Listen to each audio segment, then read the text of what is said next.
Everyone, welcome back to Deviations. In today's video, we are going to start talking about inflection points, and we're going to bring it all together with some curve sketching. So as you may have noticed, in the last maybe 4 videos, we've been talking about maxima and minima, and also we've been talking about intervals of concavity and intervals of increasing and decreasing slope.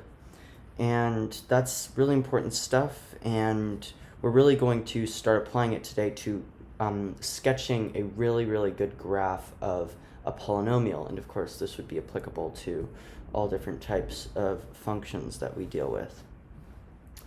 So as always, I recommend rewatching any videos or watching any videos on differentiation I have if you don't feel comfortable with that, just because we're going to be using a fair amount of differentiation in today's video. It will be polynomial differentiation.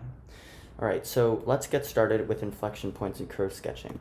So we are going to begin with inflection points. So inflection points might be something that you've heard perhaps from disease growth.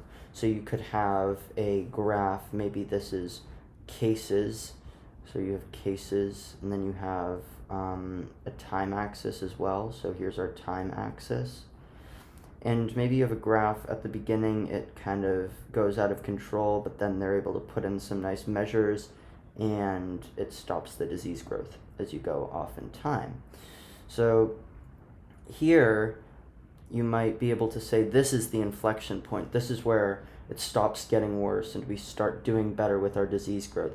So that's kind of where we're shifting from this type of undulation here to this type of undulation up here. So that's really what an inflection point is, and of course we're going to define it a little bit more mathematically right now. So an inflection point can be defined as a point P on y equals f of x, a function, is an inflection point if f is continuous and the curve changes from concave upward to concave downward, or concave downward to concave upward at a point P. Okay, so in this case, this would be our point P.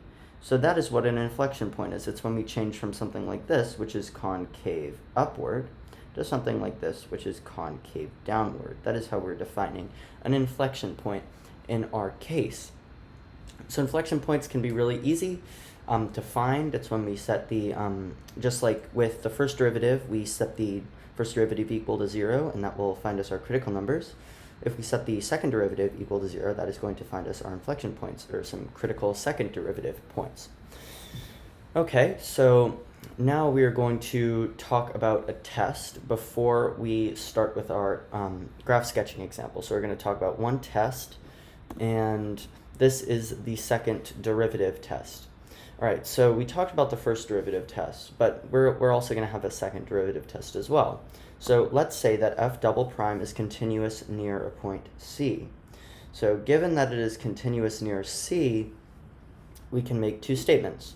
So if f has a local minimum at C, that will mean that f prime of C is equal to 0 and f double prime of C is greater than 0. So if I can determine that my derivative is equal to 0 and my second derivative is greater than 0 at a point C, then I can say that is where my local minimum is at. Likewise, I can say that if I know that the derivative at C is equal to 0 and the second derivative at C is less than 0, then I can determine that I'm going to have a local maximum value there. So this really helps with kind of streamlining where we can find our local minimum and maximum values, which is very nice.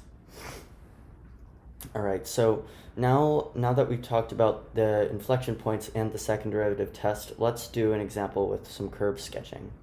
So here's our example. We are going to use maxima, minima, concavity, and inflection points to sketch a graph of f of x equals x to the fourth minus 4x cubed. All right, so immediately I can tell that I'm going to need my derivatives. Of course, we can just use some polynomial differentiation here with the difference rule and treat those terms as monomials. And that will give us f prime of x equals 4x cubed minus 12x squared. And double prime, f double prime of x, the second derivative, is going to be 12x squared minus 24x. Again, we're just differentiating twice. All right. So let's find our critical numbers for the first derivative. So of course this means that we are setting the first derivative equal to 0. So if I set f prime of x equal to 0, I'm going to get the results of 0 and 3, and of course that can come by factoring our first derivative, and that will give us our 2 points of 0 and 3. So those are our two critical numbers. So now we can take a peek at the second derivative of our critical numbers, and so we have f double prime is equal to 0, and f double prime of 3 is equal to 36, which is greater than 0, so our second derivative at c is greater than 0. And we already know that our first derivative is equal to 0, so that means that we're going to have a minimum at f of 3 equals negative 27. So why don't we graph this out? So I'm going to make an x-axis, and I'm going to make a y-axis here. And of course this probably won't be to scale because 27 is pretty low. So here we're going to have 1, 2, 3, and I'll make a fourth. And then let's just say here we have negative 27.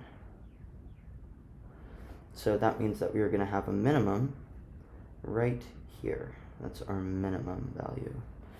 All right, so we have our minimum value. Okay. Now let's try to find our inflection points. Okay, so for inflection points, I'm going to find f double prime of x is equal to 0, and we are going to get that when x is 0 and 2, and of course that means factoring here, and then we are going to be able to get our linear factors and find 0 and 2 there. So that could be achieved fairly easily. Now let's find our intervals of concavity, but before we do that, let's plot our inflection points. So we're going to have 1 here, that's one inflection point at 0. And then, of course, if I plug 2 into my function, I'm going to get 2 cubed. So, 2 to the 4th, which is 16, minus 4 times 8, which is 32, and that will be negative 16. So we're going to have 2, negative 16. All right, so that's one inflection point. So now let's find our intervals of concavity. So to do that, we are going to make our kind of sign chart to find where our second derivative is greater than and less than 0. So if on my interval negative infinity comma 0, I'm going to have f double prime is greater than 0. That means that it's going to be concave upward. So I'm going to have something that looks kind of like this. It's going to look kind of like that there. And then on the interval from 0 to 2, I'm going to have f double prime of x is less than 0, so that means that it's going to be concave downward. So concave downward. And then on my interval from 2 to infinity, I'm going to be concave upward. So we're just going to be doing something like that.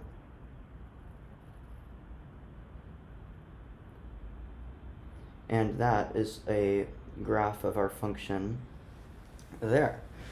Okay, so we just were able to graph our function using some inflection points, which we found right here and right here, a minimum that we found right here, and intervals of concavity that we found here, here, and here.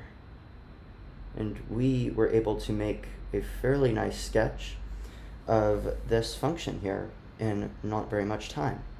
And of course this is a lot more accurate than the graphs that we were able to use without the differentiation techniques that we know now, just because we didn't have the ability to find those intervals of concavity and intervals of increasing and decreasing, and more importantly, the minimum values. We could find the zeros and we could find our end behavior, but we were really able to graph a more nuanced picture of what we were given, that function, of course, x to the 4th minus 4x cubed.